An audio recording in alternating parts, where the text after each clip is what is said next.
आज हम एक ऐसी उलझन पर बात करने वाले हैं जिससे कई लोग गुजरते हैं, पर उस पर खुलकर बात करने से हिचकिचाते हैं। और वो है यौन प्रदर्शन की चिंता, यानी सेक्सुअल परफॉर्मेंस एंग्जाइटी। जरा सोचिए इस सवाल के बारे में। जिन पलों की हमें सबसे ज्यादा चाहत होती है, आखिर उन्हीं से हमें सबसे ज्यादा डर क्यों लग सकता है? इंटिमेसी की यही पहेली, यही पैराडॉक्स आज हमारी बातचीत का सेंटर पॉइंट है। इस उलझन को समझने के लिए चलिए एक बहुत ही कॉमन सिचुएशन लेते हैं, खास तौर पर इंडियन कॉन्टेक्स्ट में। अरेंज मैरिज में पहली रात यानी सुहाग रात, जिस पर एक परफेक्ट शुरुआत का कितना भारी दबाव होता है। सोचिए जरा, इस एक रात पर कितना कुछ टिका होता है। मतलब इसे सिर्फ एक फिजिकल एक्ट नहीं, बल्कि पूरे रिश्ते की नींव मान लिया जाता है। और यही उम्मीदें इसे यादगार बनाने की जगह तनाव से भर देती हैं।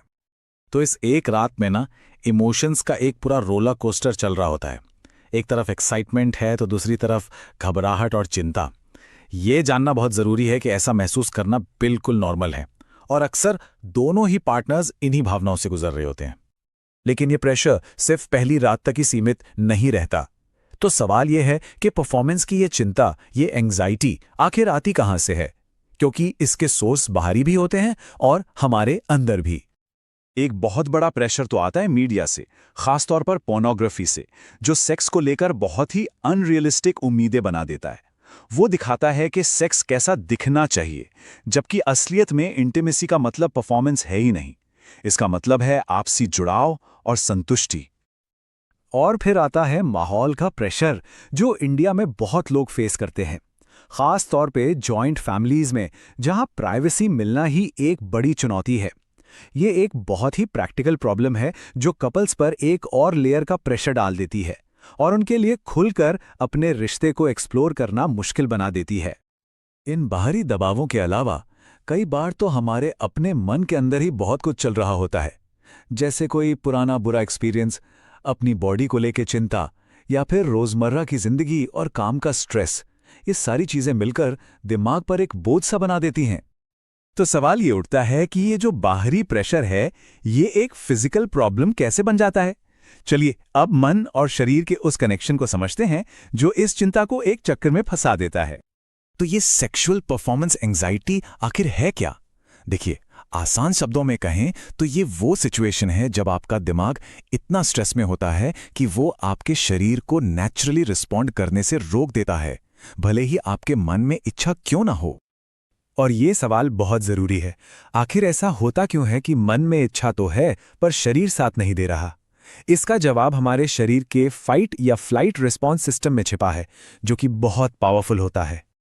ये ना एक ऐसा विशियस साइकिल है जो खुद को ही ताकत देता है।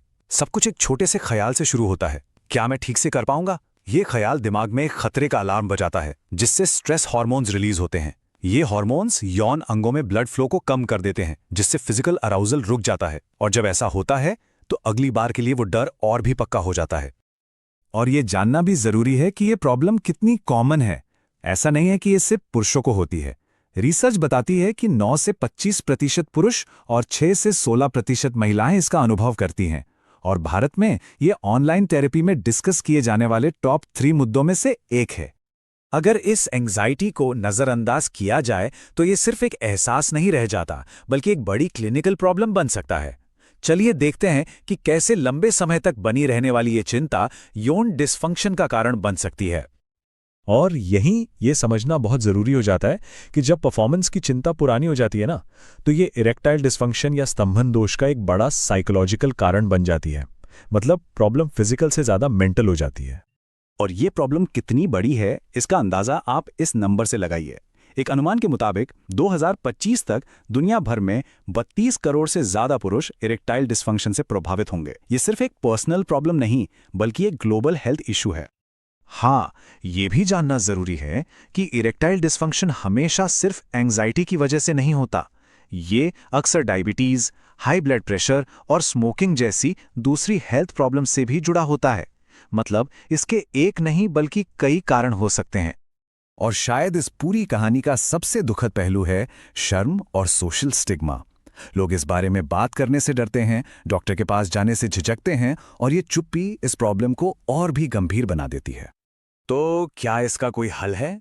अच्छी खबर यह है कि बिल्कुल है, और इसका हल परफॉर्मेंस के प्रेशर से ध्यान हटाकर प्रेजेंस पर लाने में छुपा है, यानी एक दूसरे के साथ उस पल में मौजूद रहने और कनेक्ट करने में। और इसकी शुरुआत होती है सही और खुली बातचीत से। एक दूसरे पर भरोसा बनाना, सिंपल भाषा का इस्तेमाल करना और सबसे जरूरी, हर बार सेक्स करने का प्रेशर हटाना। सेंसेट फोकस जैसी टेक्निक्स, जिसमें बिना किसी लक्ष्य के सिर्फ एक दूसरे को छूने पर ध्यान दिया जाता है, इसमें बहुत मदद कर सकती हैं।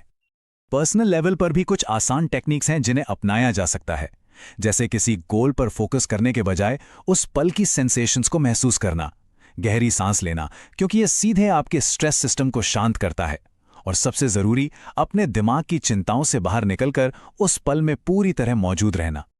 और यहीं पर इस पूरी बातचीत का सबसे जरूरी पॉइंट आता है। इस प्रॉब्लम का हल और ज्यादा कोशिश करने में नहीं है, बल्कि प्रेशर कम करने और अपने पार्टनर के साथ कनेक्शन को फिर से बनाने में है। जब दिमाग से परफॉर्मेंस का बोझ हट जाता है तो शरीर को नेचुरली रिस्पॉन्ड करने का मौका मिल जाता है। तो चलिए इस चर्चा को एक सवाल के साथ खत्म करते हैं। क्या होगा अगर हम इंटीमेसी को एक एग्जाम की तरह देखना बंद कर दें और इसे बस एक शेयर किए जाने वाले एक्सपीरियंस की तरह अपनाएं, जिसमें कुछ भी सही या गलत नहीं है? शायद असली हल इसी नजरिए के बदलाव में छिपा है। अगर ये कंटेंट आपको जेन्युइनली हेल्पफुल लगता है तो अभी लाइक कीजिए और कैलटी इंडिया चैनल सब्सक्राइब करके लर्निंग कम्युनिटी ज्वाइन कीजिए। बेल आइकन प्रेस करें, नेक्स्ट ग्रोथ वीडियोस मिस मत कीजिए।